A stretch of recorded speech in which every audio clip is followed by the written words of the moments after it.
All right, well, welcome to episode number 25 of the Oklahoma Weather Show. Here we are, June 25th, 2014. Basically, our severe weather season here in Oklahoma, for the most part, has come to an end. We're still getting these overnight storm complexes that come in, bring us some much-needed rainfall, but still, great to get the rainfall. It was a very wet June for us, one of the wettest that we have seen, it seems like, in a little while here. I don't think we've seen this much rainfall since probably sometime middle of last year, but with all the rainfall coming in and all of just weather data that is out there now, certainly we like to talk a lot about weather apps. Of course, we have a lot of weather apps out there on the market these days, whether you are an iPhone or an Android user, but what are the good weather apps? Which weather apps are not so great, and then which weather apps are what I call just downright awesome? And so I wanted to bring on today someone who is very familiar with weather apps, Mike Wolfenbarger. We're just going to call him Mike or Wolfie for that namesake there. Mike is the VP of Weather Decision Technologies Mobile Development Team. He is in charge of the deliverables on RadarScope. RadarScope is a phenomenal app that is out there, and maybe the only app that I would ever pay money for. Mike, thank you so much for coming on our show today. Let's just go ahead and just jump straight into it. What is RadarScope? Well, RadarScope is an app for iPhone and Android devices that lets you view real-time NEXRAD radar data from the National Weather Service. There are a lot of apps that show radar data, on your phone. It's the first one and one of the few that shows the full suite of radar products that meteorologists use to forecast the weather, to track severe storms, and really just make all the decisions that you and other meteorologists make during severe weather situations. So it's a way to view the full radar product suite that the National Weather Service produces. Now, RadarScope is an app that I was probably introduced to a couple years ago, and I remember talking to Rick Mitchell, our former chief at KOCO, and he said, "Have you seen this app?" And he was an iPhone user. I was an Android guy, so I hadn't quite seen it yet. But once he started showing it to me, and I was thinking, wow, I always told myself I was never going to spend money on an app. But yet this one was probably going to be the only app that I was going to spend money on. How much is this app? It's $9.99, $10 in the App Store or in Google Play. And what? Let's just go ahead and kind of jump in to the meat and potatoes of RadarScope and really why it is such an important app. People when it comes to the news, they love radar. Everyone wants to know where are the storms, where are they coming from, how strong are they, and especially nowadays where everyone seems to be so mobile and just attached to their cell phone. What is different about RadarScope compared to other weather apps out there? Well, most weather apps that show radar data do a lot of post-processing. They'll take the data that come from all the radars across the country and combine that together to make a single image. And you can filter out some of the noise in the radar data when you do that, but you also filter out some of the detail. And RadarScope's design, it also takes a little longer to get. There's a little longer latency to get that product and get the latest thing. So RadarScope's designed to show data from a single radar, and it's designed to get it as quickly as possible. So as soon as those products become available from the Weather Service, as soon as the radar scan updates and they send that product out over their satellite feeds, we get it on our servers and can provide it to your app. So I think the thing that really differentiates it is that it's focused on displaying data from one radar at a time. It's focused on being as fast as possible to download and display and provide you exactly what the radar sees. We don't try to smooth it out. We don't try to pretty it up too much. We're showing you what the radar sees, and we're showing you what the meteorologist, the forecast office, and places like KOCO or what you guys are really looking at when you're trying to see what's happening. How did this idea start? I don't know how long it takes to get from the idea phase to the launching of a weather app. Tell us about the history of how this all started.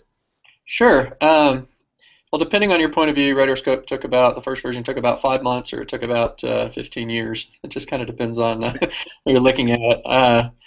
The guys that did RadarScope with me, we worked together over at the University of Oklahoma. in the National Weather Center. We worked for the Oklahoma Mesonet for, I was there about 18 years. We developed software there for storm spotters and emergency management folks and other folks in Oklahoma to look at radar and weather data. And when the iPhone came out and they announced the SDK in the App Store, we felt like we had a product, a piece of software that could easily be adapted for the phone, so that we could take that radar display that we were doing on PCs and put it on a handheld device, something we'd wanted to do and thought about doing for a long time. The iPhone was really the first device that made that possible. So we started in, I guess, March or April of that year, in 2008, and delivered the first version to the App Store in August, toward the end of August. And we've spent time since working on it every year to improve it and make it better, add features, and just try to make it we wanted it to be a fully functional app for professionals in meteorology, for decision makers, from public safety to business folks, to just people that are outside and weather's going to affect their activities. So it's been interesting that we designed it for professionals to use, but we have a lot of regular consumers that use it too, especially in weather-conscious places like Oklahoma and Alabama and places like that, where people do understand a little better what weather radar looks like and what they're seeing, and they're so affected by severe weather that they do want to understand it better and see a more technical product, I guess.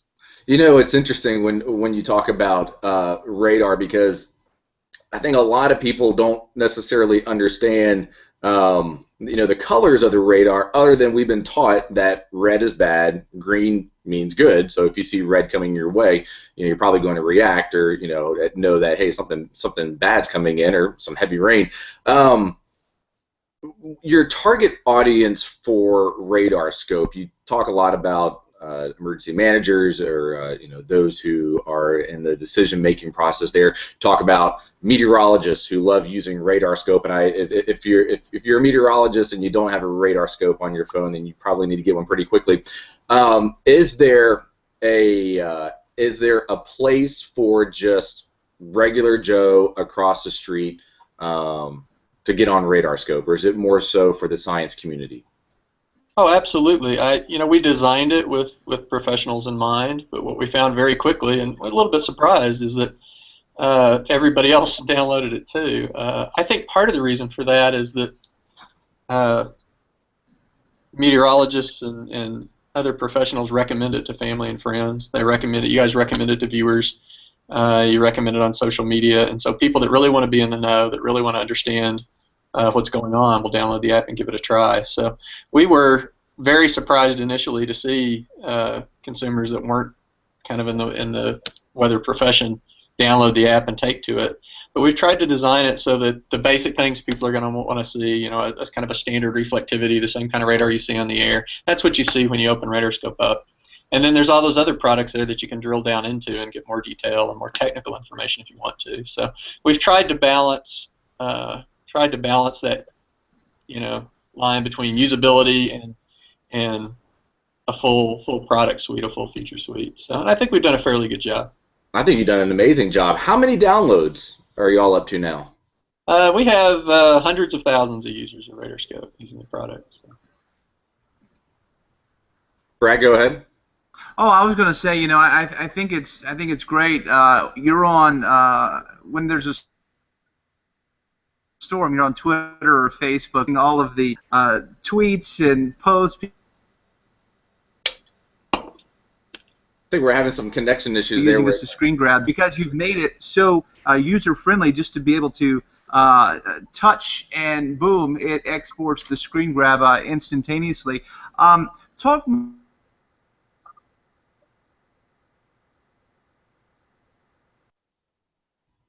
must be having some more about. Is there an issue with the delay?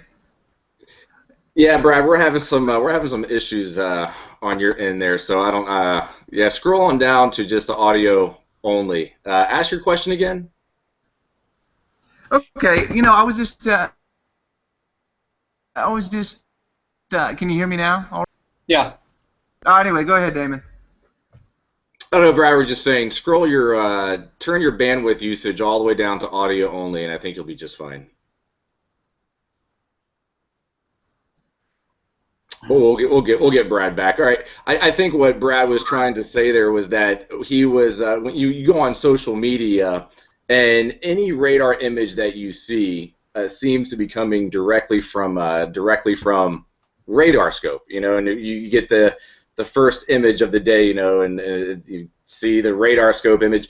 Is there any is there any other social media platform out there, any other weather app that is distributed as much as RadarScope, or is RadarScope really the only weather app out there that is going out on social media? Because it seems that every radar image I see comes from you all. Well, it's a great question. And one of the things we discovered, and the reason we put those features in there, is that looking on Twitter and watching people using the app, we saw a lot of folks like you that were TV meteorologists or meteorologists with the Weather Service that would take screenshots, open it up in another app, and maybe draw something on it to indicate where the storms were, then find a third app to go post that to Twitter or Facebook. So we thought, well, why don't we make that process easier? So integrating that all into the app means you can do it and do it much more quickly. And I guess that's one of the reasons why you see it done so much. I know that when I see severe weather outbreaks in the places where I follow professional meteorologists on Twitter, which is where I spend most of my time on social media, they're full of RadarScope screenshots, and it comes from the professionals, but it also comes from other users in the community, just regular consumers. So it's the one I see the most. We comment on that here, and I couldn't honestly say if I see it the most because that's just the circles I follow, or if that's the one that's most used. But among weather professionals, it certainly seems to be the one we see the most. So, it's the easiest, and it's very easy as well. You go on there, you take a screen grab, and of course you get the check out this amazing weather. And I think a lot of people always say, oh, gotta delete, check out this amazing weather, so I can type in my own thing there. But yeah, that is phenomenal. I got a question actually coming in here right now on KOCO.com. People want to ask, is there a Windows version that will come out? We do not have a Windows version of RadarScope. We offer it for iOS, Android, and the Mac platform. Main reason for the Mac version was that there wasn't a good radar app for the Mac, and the Mac and iOS, being both Apple platforms, share a lot in common, so that port was a fairly easy one for us. We haven't pursued the Windows platform yet. It would be a pretty significant technical change to do that. The graphic architectures, the graphic systems we use on Android, iOS, and Mac are all the same. It's a system called OpenGL. A lot of video games use, and it's a different system on Windows. So not only would the UI layer be different, but the graphics engine would be very different, and it would pretty much be a complete rewrite. Is there a sneak peek? What's that, Brad? Hey, Mike, is there a sneak peek at what might be coming out next on? Poor Brad. He's having some The availability of both of them. Is there new features? Sure. We haven't done a new release in a while. It's actually been a few months. We have been hard at work on some things. We are adding some additional dual polarization products, some of the rainfall precip estimates and things like that are in the new product suite. So the hardcore radar junkies will like that. We're looking for ways to provide additional services and products within the app that'll help us. RadarScope's been a $10 weather app on the App Store for 6 years now, kind of 6 years in August. And so one of the things we're looking to do is try to find some extra things we can add to add value and generate some new revenue off of that. So we're looking at lightning data. We're looking at longer loops of radar data, things that add value to the core product that will help us sustain some income to help sustain development of the product. So that's kind of our focus for this release, and we got a lot of other ideas in the queue. There's some cool things that other things we want to do with social media. Twitter just announced last week that they're allowing animated GIFs to be posted on Twitter, so that fits right in with radar data. So that's something we're interested in. There's a lot of things coming down the queue that we're interested in, but in the short term we're looking at things like some new radar products and better support for our super resolution data that we provide, and some lightning things. Well, that sounds exciting. Hey, Brad, you still there? I don't know, man. Am I? Check, Yeah, check. you're good. All right, you're good. You sound so much better now. I don't know, man. I just did a speed test. I got 70 megs down and 30 up. You would think with that. It's pretty good. Still Pretty good? Still good? Still good audio? Yeah, you sound great. I don't know, man. Who knows what it is? Throttling? Is that what they call it? I don't know. Who knows? So, Radar Scope serves a very, when you look at weather apps that are out there right now, it has a limited purpose. It serves it's not going to give you temperature. It's not going to tell you dew points. It's not going to tell you any of that stuff. It is solely for radar use. There's a lot of other weather apps out there, that you can get that will give you the temperature and a forecast and whatnot. But when it comes to Radar Scope, again, it's solely for severe weather. Of course, when you're storm chasing, a lot of people are now going and using their mobile phones, and it seems that nowadays, I think if you remember back in the early 2000s and the late 90s, the classic storm chasing vehicle there, Mike, was you had these computers and these laptops and all this stuff set up, and it looked like you just had this. You're at the command center of this spaceship, and now you go storm chasing with your phone, and you have Radar Scope pulled up. Are there issues, or have you all found a way in which we can somehow try to get weather data delivered to our phones, even when we're out in a 1X or a low 2G area, or do we need good bandwidth for that? Yeah. Well, bandwidth's always a challenge, and it was particularly a challenge in places like Oklahoma, where you had pretty good bandwidth in the city, but as soon as you get out on a country road, maybe it's not so good. A lot of the original design points for Radar Scope, and with the original first version of the app, were designed to maximize your ability to get a frame of radar data, to see the latest radar image when you're on a country road in the middle of the night. You got a bad connection. It's built for the storm spotter and the emergency manager and those guys that maybe they don't have a good connection, and we want to do everything possible to make sure they can get that image. So that's why we built the maps into the app. We don't download Google Map tiles. That's why the original the original animation loop for Radar Scope is 6 frames. It's 6 frames because that was before a lot of the radar upgrades. That was about 30 minutes worth of data, about a 30-minute loop, but also because 6 frames took about 30 seconds to download on a 2G connection and an Edge connection, and we figured that's about as long as anybody's going to want to wait. So we did a lot of things like caching and of the data and the way the refresh stuff works to try to optimize that, so we don't. We look at a radar image when we get it, and we say, well, we know based on the scanning mode of the radar, we know about how long it's going to be before the next one comes in, so we're not constantly going out on the network and hitting the server looking for something until there's a good chance that it's there. That helps optimize battery usage, and it also helps optimize bandwidth. So we've been able to loosen that up some over the last 6 years as bandwidth's gotten better in various places, but at its core, used for its single original purpose, it's still optimized to work as well as it possibly can on a slow connection. So tell us a little bit about weather decision technologies as well. Do you just deal with Radar Scope? I know you have other apps that are available as well on your website right now. What else do you do with weather decision? Well, personally, I lead our mobile development team, and so we do a variety of apps for iOS and Android platforms. In addition to Radar Scope, we have another premium app, WDT branded app called Weather Radio. We just updated it yesterday, actually.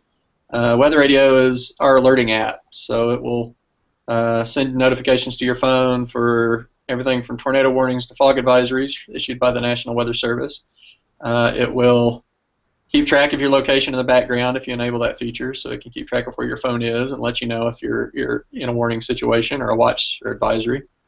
It'll also allows you to save up to 5 locations. So you can have your home, your school, your parents' house, whatever locations you're interested in, and be alerted when weather happens there. And in the latest release, we added lightning alerting and display to that. So that's a subscription package. Lightning data has some costs associated with it, so we need to pass those on. So there's a lightning subscription there that will give you lightning proximity alerts. So if lightning gets within 6 miles of one of your locations, we'll send you an alert. We'll send you another message to let you know when 30 minutes have passed and you haven't had another lightning strike. So that's what's going on with that app. In addition to that, we do contract development for anybody that needs weather inside an app or wants us to build an app for them that's weather related. So we do that for a lot of folks in the media space and elsewhere, doing some things for some enterprise customers too. So anything that's weather in the mobile space is what I deal with.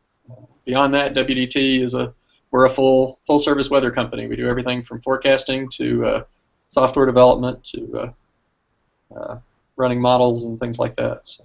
Now, when How you many look employees are in the building there? WDT has I think we're at about 85 employees right now. Most of us are here in Norman. We have some down in Houston, a couple in Atlanta. when it comes to weather apps compared to all the other apps that are out there, does weather seem to be the most downloaded app compared to all the other apps out there? Has anyone ever done any research on that? Well, to be honest, I'd say weather's probably it's one that doesn't get talked about a lot. Games are certainly probably in volume, total volume, whatever the popular game is right now is the one that tends to be downloaded the most. But weather apps do okay. They're the weather category is always down at the bottom of the list when you look at the categories, and I sometimes wonder if they put weather at the top, would we see more downloads? But we do pretty well with it. How Certainly do weather is something everybody wants to see on their phones.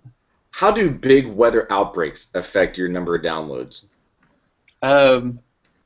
Aside from any other kind of marketing or promotion or anything else we do to raise awareness of our apps, a severe weather outbreak beats it all. We noticed that We were featured by Apple on the App Store, and we didn't get as many downloads as we got during, say, the Alabama tornado outbreak of 2011 or the one here last year. That's when people sit up and take notice. we've noticed that, especially at KOCO, because we have our own app, and our app is very different than really from yours. Our Tornado app, which allows people to watch streaming coverage, especially nowadays, when the power goes out. Because a couple of years ago, we would tell the viewer, turn your radio all the way up, or turn your television knob all the way up, go into the the center of your house or into your shelter, so you can still hear our voice. And now we are saying, hey, download the Tornado app so that you can watch streaming coverage. So each weather app seems to be very unique, and that it serves its own purpose. Our app serves a purpose. Your app serves a purpose. And even this morning, actually, it was interesting because it's about 2 a.m. and I'm watching this little cluster of thunderstorms that's out in western Oklahoma, and very slowly it's drifting towards the metro, and I can see the lightning. And what's the first thing I do? The first thing I do is I turn on my radar scope. As a matter of fact, just so everyone knows, you look at my front screen right here, and you can see which apps I have. The top 4 most important apps to me, my TD Ameritrade, Twitter, Facebook, and Radar Scope. So Radar Scope, for me, is certainly very very important. It's probably one of the most important apps that I have on my phone, and then I have it on my tablet as well. Is there any development going on the Android platform that's separate from Mac coming in the future? For Radar Scope specifically, or? Yeah. Well, we are actively developing on all 3 platforms, so we do have new versions in the queue for iOS and Android. We try to keep them in sync as much as possible. It's a different couple of people that work on the iOS version than the Android version. They're very different platforms, different programming languages, and we have different engineers that work on those, so they're not always completely in sync. Sometimes we'll have the iOS version come out a little ahead of the Android version. One of the reasons we do that is because the iOS version came first. It was around for a couple of years before we did Android. And one of the reasons is because you got fewer devices, different kinds of hardware and things to support on iOS. So on the iOS side, we can focus on getting the app features right, and then on the Android side, we can focus on, okay, now make it run on 400 different kinds of phone. And so that tends to be the path we follow, and sometimes we're pretty close in getting the features done about the same time, and sometimes they trail by a few weeks or a few months. But we try to keep that gap as tight as we can, and we're always working on both. So. I see that you have Canada weather radars now on the Radar Scope. You have Guam. Any other maybe potential upgrades in which we can get more countries. When I was down in the tropics this past week, you get these tropical thunderstorms, and it was really bugging me that I didn't have a radar to really go on and check out. How hard is it to get other countries to allow access to their radar data? Well, the trick is getting access to the data. You've got to have a country that has a good radar infrastructure and a good, infrastructure for that sort of thing. So that, assuming they do have one, then getting a hold of the data is sometimes a challenge just to get access. And sometimes that's a political thing or a legal issue in terms of rights to data, and sometimes it's just a question of technology and getting things out. It's something we're looking at. WDT ingests radar products from lots of different places. It's not always in the form of kind of the raw, real radar data, whatever you want to call it, that RadarScope uses. So we're certainly interested in data from other places as it becomes available, and we're looking into things like that. I don't have anything in the short term coming. Is Mexico a possibility? Perhaps at some point. I'll be honest, I'm not sure. Would be nice to have, certainly, especially. I've always wanted to know what the other countries' radars look like. Or do they? You go down, like we were down in the Dominican Republic. You get down into these tropical environments, where I know they're really big on hurricane watching. But I never known exactly what kind of radar use that they actually use down there. What about Europe? Is Europe someone that would play nicely, or are they going to make you pay a premium like they do for their Euro model? It depends. It varies country to country, and I haven't looked at any specific ones lately other than Canada. We do pay for access to Canadian radar data, and decided that in spite of that, we would provide it as a free service within the app once you purchased it. Are they expensive? Do they charge a lot? If we weren't utilizing that data for other things and other projects and other customers, we'd have to charge for it in RadarScope. So we're piggybacking off of other revenue sources that help us pay for it. There's some significant costs associated with ingesting it and hosting it and all of that. So does that mean that $9.99 stays the price of the app, or do you think somewhere down the future it's going to go up? I don't have any plans to raise the price of the app at this point. It's what you might call an expensive app by most standards. Most apps are free, or $2 or $1 or $3, and we've been very happy with the pricing at RadarScope at $10. What we do see a need to do is down the road is find ways to have the we want the base app and the functionality that's in there now to stay at that price point, and we want to continue to add and expand to that functionality. But we also want to provide some options for things that would cost us extra money. To provide some options for folks to spend a little extra money if they want, that will help pay for those things and will help us pay to continue to improve and support the app. So we're going to try to find a balanced approach there, where you buy the app and you get a whole lot of things and you keep getting updates that add to it, but you also have some extra things you can buy if you choose to. So we're going to. Mike, tell us about yourself just a little bit. I'd like to hear about you a little bit. So you said you where'd you go to school? You said you worked for the Climate Center before. What was it that you said off the top? I was having all sorts of issues. Are you a programmer? I mean, are you in there writing code? What's your background? Well, I'm a native Oklahoman. I grew up in Tecumseh. Went to school at the University of Oklahoma in electrical engineering. Didn't do any real electrical engineering. Went into software development really after school.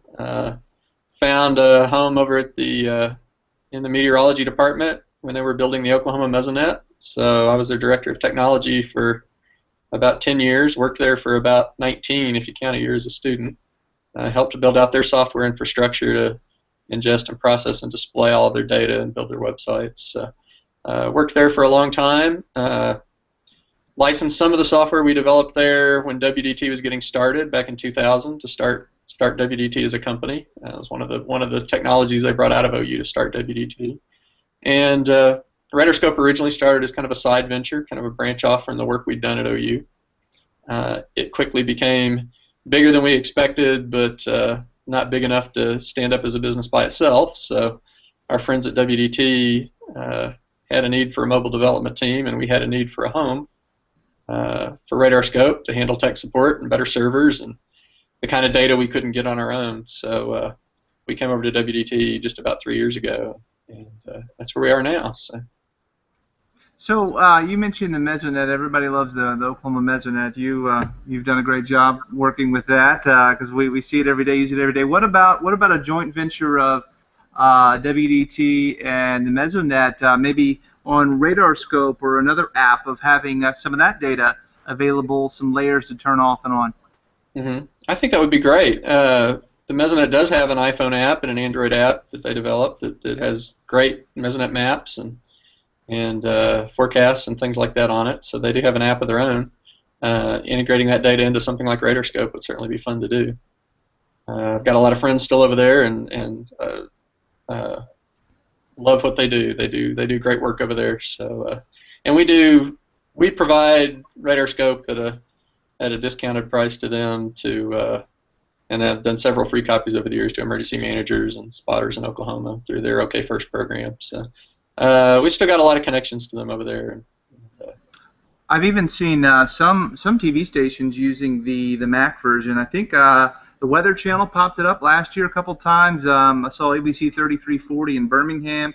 Mr. James Spann using it. Are a lot of TV stations still using RadarScope, or is it? There are some. James Spann, you mentioned, is probably the biggest example of that, one of the first.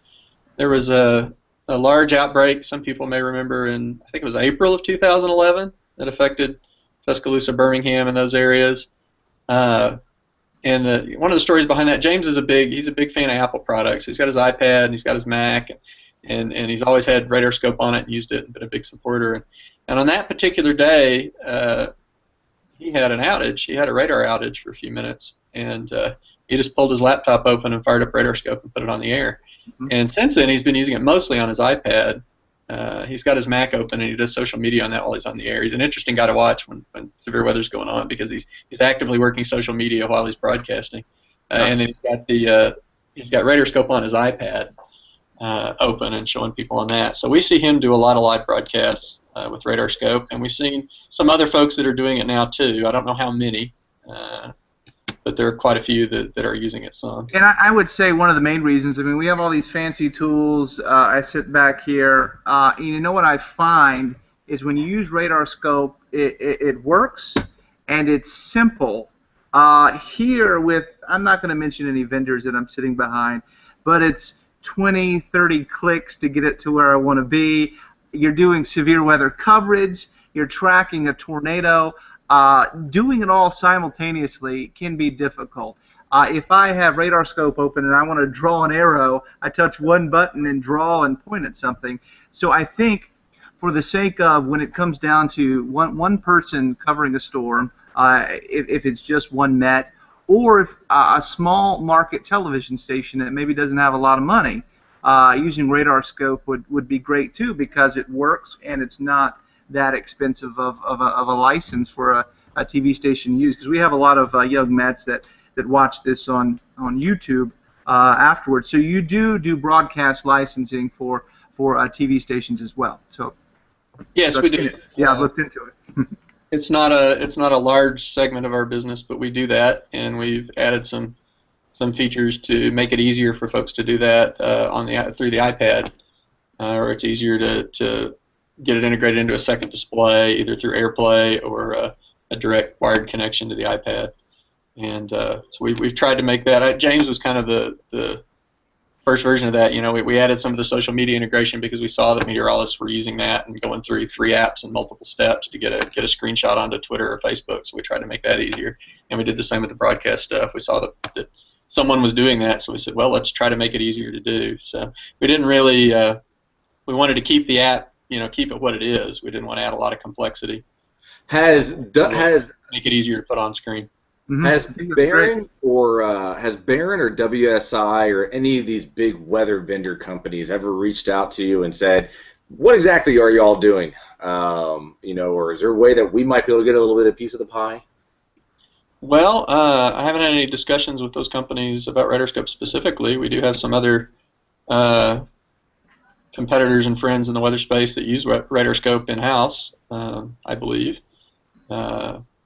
So that's about the extent of it. We haven't really had any conversations with any of the vendors that do broadcast tools about incorporating RadarScope in that somehow. That's not a discussion we've had with anyone yet.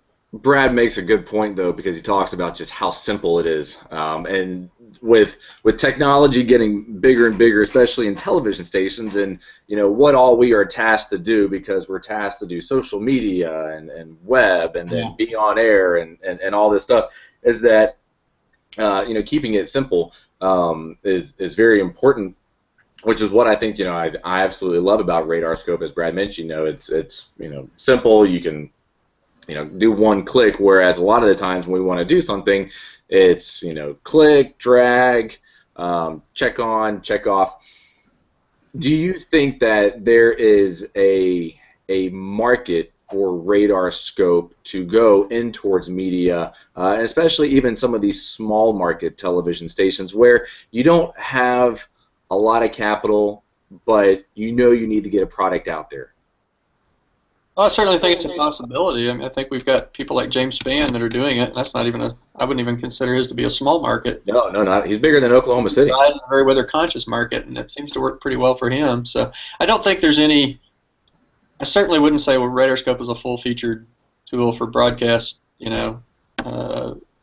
forecast or severe weather coverage, but it certainly could be one tool in the arsenal. And for someone who's got a limited budget and maybe limited staff, it can certainly, we've seen that it can be a good solution. So I think one of the nice things about it is that if you're already using it in the social media space and you're communicating with your viewers and your constituents that way with RadarScope screenshots showing the same thing on TV, they get a common picture across, so it looks the same everywhere. They're not confused because it looks like this on one screen, it looks like something else on another. And I think that's what the Weather Channel has kind of done. Earlier this year or late last year, they did a complete graphics package overhaul, and they went away from the flashy 3D moving cold fronts and the three-dimensional high pressure and the arrows going all over the place, and now they're using a very simple 2D Earth. They're local on the 8s or whatever it is that they use. It uses a lot of circles, and it almost looks a lot like something that you would find on your iPhone. I almost feel like what they did with their graphics package is that they said, okay, a lot of people are going to mobile devices, they're using their iPhone, we need to make our graphics look a lot like what they would find on their iPhone to keep that that sense of at least just keeping everything uniform. So I even noticed with WSI is that now we have a 2D Earth. It's no longer three-dimensional Google Earth looking like. It's now 2D. It's flat. It's very simple. So I think you make a very good point where there may be TV stations, especially with the weather departments, that are going to start tailoring their graphics to look a lot like what they're going to find on their phone. And with RadarScope, and especially what you all have been able to bring out and produce, I would not be surprised if you start seeing a simple black map, white letters, with the cities, and you have your storms going across. Has that conversation been had down there at Weather Decision Technologies, where you're saying, I think media is going to start catching on to what we're doing here? Well, we've seen some folks catch on to that. It's not, the media space as far as RadarScope goes is not a large part of what we do or something that we're really putting a large effort into, other than to see how you guys use the app. You guys are the core constituents of the app, you and weather service forecasters and storm spotters and people like that. So we want to provide you tools that help you get information out to people and communicate risk and communicate what's happening in severe weather situations. And we want to make a product that the folks that do download and use the iPhone app, the Android app, those are the primary products we want to focus on, and having somebody use it in an on-air environment helps raise awareness of that product. So the goal there really for us was to look at, we looked at what people were doing with it anyway and said, how can we make your job easier? How can we make that a lot easier to do? And that's really kind of the extent of it so far. I certainly think there's room to grow. I mean, technology continues to make things simpler. Technology continues to make things less expensive over time. So that's true. That's true. Brad, anything you want to add? Yeah, since I got him here, since we've got the product development guy here's what I think could be a really good addition to RadarScope. Love the black maps, and I know you've probably done that for speed, to be able to get it there. You're not downloading any tiles of GI option to be able to download Google Maps. I know Warrior. I know that, hey, look, this storm is closer to this town, because we're limited on towns. What about being able to have more detailed maps? I think that would be awesome. Well, I agree. The original, intent was to keep it simple and low bandwidth and fast, and so that's what we did. We have looked into things like Google Maps and other tiling solutions with RadarScope. We've even prototyped some of that. There are some technical challenges involved with it. Not to get too technical on the folks that are listening, but the RadarScope uses a graphic system called OpenGL, and integrating that graphic system with the mapping solutions that are out there, the tiled mapping solutions that are out there, is a bit of a challenge. It's just not something that when Apple designed their MapKit APIs, or Google designed Google Maps for their mobile devices, that's not a level of technical integration that they anticipated or wanted to make possible. So just getting even a static radar image aligned and looking good on one of those maps is one level of challenge, and then getting it to animate and move around is another. So it is something we've looked at and something we have an interest in, and we go back and look at it from time to time and say, well, what's the state of the technology for those types of mapping solutions, and what could be done to integrate RadarScope type of graphics with it. So it's something we're still looking at from time to time. To be honest, we don't have a good technical solution for it today. Mm-hmm. Sure. Sorry, I was looking at RadarScope, and I saw some storms actually popping up down in North Texas, and so I was thinking, oh, I got some storms out there. Last couple minutes here. Anything, Mike, that you want to plug? Well, just let folks know, if you're in a place like Oklahoma, RadarScope's a great app to help keep you informed about what's happening during a severe weather situation. It's a great app to help you learn more about radar data and how to interpret it and how to look at a storm on radar and know what you're seeing. If you're using RadarScope as a consumer, it's it's $10. It's very affordable, but you're using the same tool the professionals use. So I think that's really the key message with RadarScope, is that it's a good quality product. We've got an excellent support team that's here 24/7 to answer email questions, and it ranges from the basic things that the average person wants to see about the weather to a full suite of products that professionals use. So you've got a chance it's a rare opportunity to use the same technology that professionals use, and in a place really place that's sensitive to severe weather like Oklahoma, I think it's a great tool for everybody to have. I'll also mention our Weather Radio alerting app. We believe it's one of the best in terms of quality and accuracy weather alerting apps that's out there. We've added lightning alerts to that, so if you're on a soccer team or anybody else doing things outside or out on the lake, out on the golf course, it's a great way to know what's happening with the weather and know when you need to get inside. And is that available for Android? Yes, it is. Okay. The lightning features are not on Android yet. That's coming later. Hopefully in July. We're working on that now. Shipped on iOS yesterday. But Weather Radio is available on Android, and if you buy it now, then you'll get upgrades to the extra features as we add them. And is that IMAP Weather Radio? It is on Android, right? Okay, I just found it. So you type in weather in the Play Store, and you get all sorts of things that pop up. Yeah, there's a lot of them out there to choose from now. So.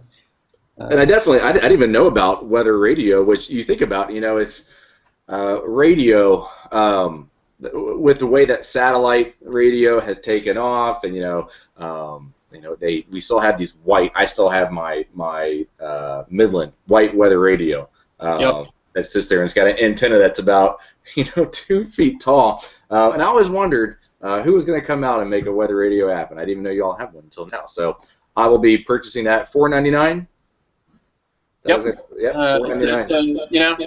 You should always have multiple ways to be informed of severe weather, and that's one good one because it's one that fits in your pocket and goes with you. So Yeah, absolutely. That one's that one will be downloaded as well. Well, hey, we really appreciate you coming on our show today. Certainly love talking about what RadarScope is doing. It's always amazing just all the weather technology that we have right here in Oklahoma that a lot of people may not even know is in their own backyard. But really, this is kind of the this is where the world looks at on weather technology. What is Oklahoma doing with weather technology?